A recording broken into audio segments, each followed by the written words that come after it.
الأنبياء والمرسلين محمد وآله وأصحابه أجمعين. أما بعد فأعوذ بالله من الشيطان الرجيم.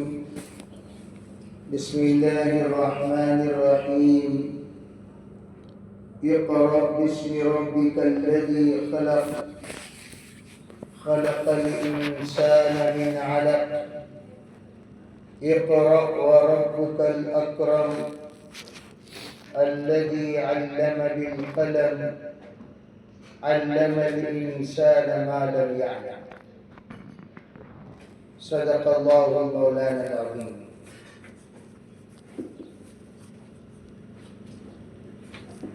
محترم معزز بھائیوں، بزرگوں، معزز مکرم حضرات علماء کرام، پردہ نشین محترم خواتین، دینی ماں بہنیں، معلمات، طالبات، الحمدللہ ہمارا یہ جامعہ اپنے سال کو مکمل کرنے کو جا رہا ہے. آپ حضرات جانتے ہیں کتنے ہنگامی طور پر جامعہ وجود میں آیا اور کتنی تیزی کے ساتھ سال گزر گیا. بلکہ آپ حضرات کو یہ بات معلوم ہونی چاہیے، بلکہ معلوم بھی ہوگی بہت ساروں کو، ہم نے جامعہ کا قیام کا ارادہ کیا رمضان 25 کے بعد. گزشتہ جو رمضان گزرا ہے اس کے 25 کے بعد ہم نے ارادہ کیا کہ کوئی بنات کا ادارہ قائم ہونا چاہیے اور اس پر کچھ نہ کچھ کوشش ہماری پہلے سے چلتی رہی، لیکن مکمل ارادہ اچانک رمضان میں ہوا. تو اللہ کا بہت بڑا احسان ہے، کرم ہے، فضل ہے. اللہ نے جو کچھ یہاں پر تعمیری نظام آپ دیکھ رہے ہیں، صرف 1 مہینے کے اندر اللہ نے پورا نظام کر دیا. جب بندہ ارادہ کرتا ہے اللہ کی مددیں اس کے ساتھ شامل حال ہوتی ہیں اور اس کے ارادے کے مطابق اللہ تعالیٰ انصار اور مددگاروں کو ساتھ میں جوڑ دیتا ہے. اسی لیے ہمت مرداں کہا جاتا ہے. پہلے تم ہمت تو کرو، پھر مدد خدا ساتھ میں آپ کے ہوگی ہمیشہ. تو اس بات کو، نصرت کو لینے کے لیے پہلے بندہ ایاک نعبد و ایاک نستعین والا بنے تو اللہ کی نصرت شامل حال ہوتی ہے. اسی لیے کہا کہ توکل صرف اللہ پر کرو. وَمَن يَتَوَكَّلْ عَلَى اللَّهِ فَهُوَ حَسْبُهُ. توکل کرو، اللہ تعالیٰ اکیلا پورا نظام بنائے گا. اللہ کے کچھ ایسے بندے ہیں جن کو اللہ ہمیشہ اپنے دین کی خدمت کے لیے قبول کرتا ہے، چاہے وہ مالی ہو یا جانی ہو.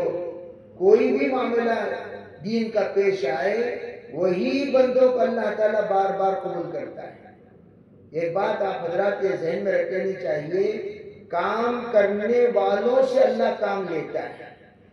جو کام کرنا چاہتے ہیں اللہ انہی سے کام لیتا ہے. جو کام کرنا ہی نہیں چاہتے ان سے کام نہیں لیتا.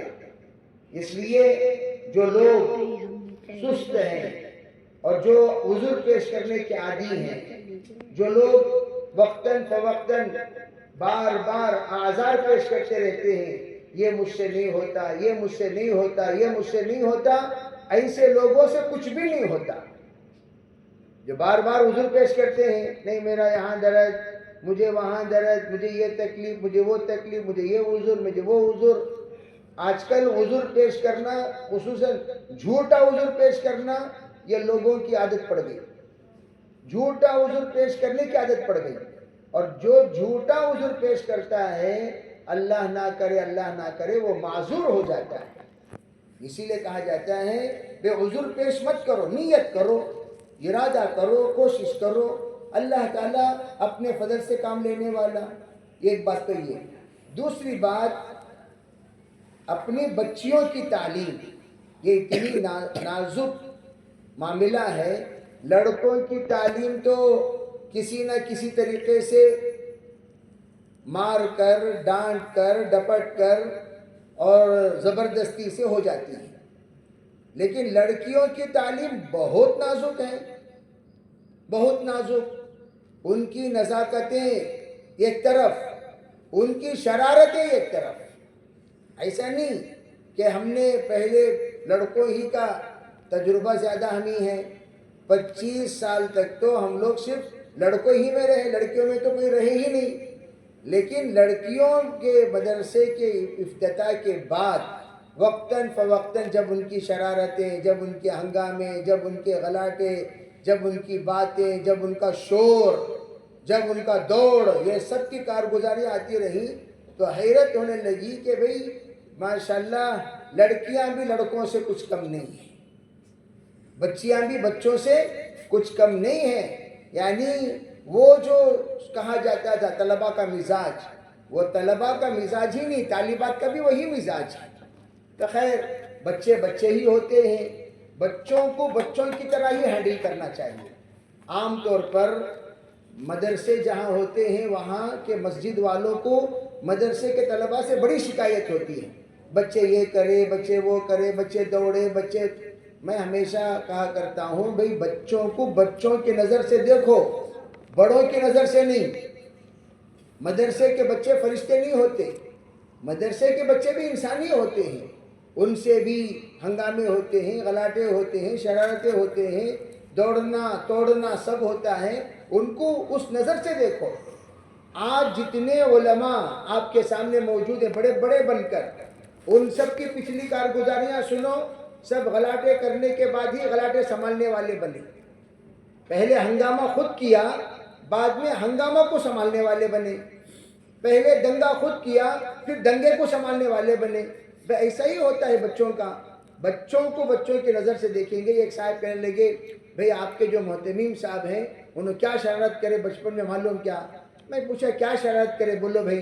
کہنے لگے جب اس زمانے میں پانی کی بڑی تنگی تھی، لوگ جاتے تھے اور سائیکل میں گڑا رکھ کر سڑکوں پہ جو نل ہوا کرتے تھے وہ نلوں میں پانی پکڑ کر لاتے تھے.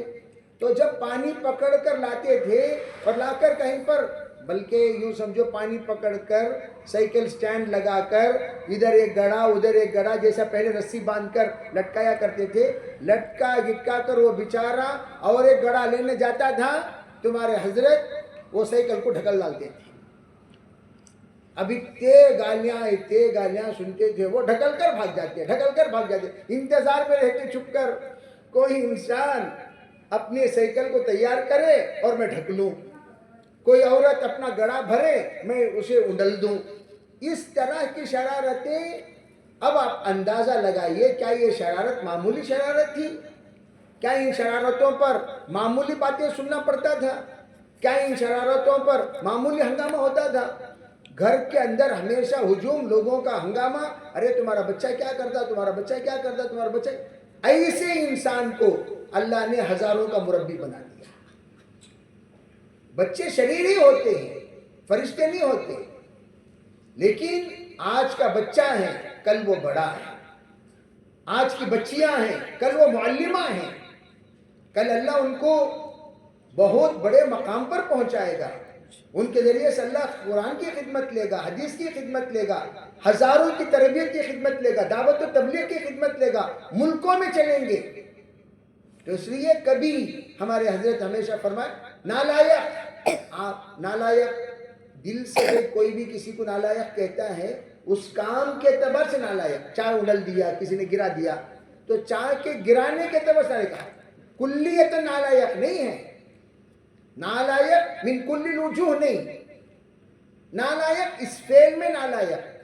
تو حضرت فرمایا کرتے تھے اساتذہ اگر نالائق کہتے ہیں وہ بھی لائق ہونے کے لیے. اساتذہ اگر کسی کو کیا کہتے ہیں بھائی؟